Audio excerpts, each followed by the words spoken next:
Hey y'all, it's your girl Black Barbie.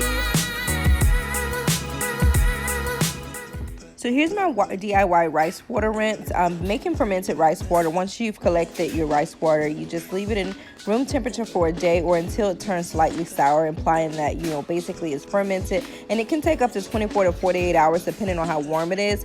You drain the water out and pour the rice water into a bowl or container, and then you just saturate your hair. Now, what I try to do, I recorded this a while. I try to use the same rice to do a second batch, but that was a epic fail. I don't think it was strong enough.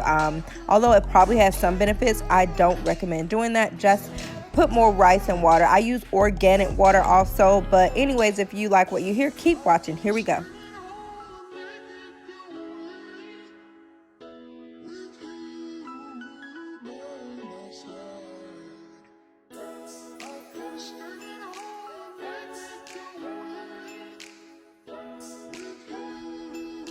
Rice water is thought to contain many of the vitamins and minerals contained in rice itself.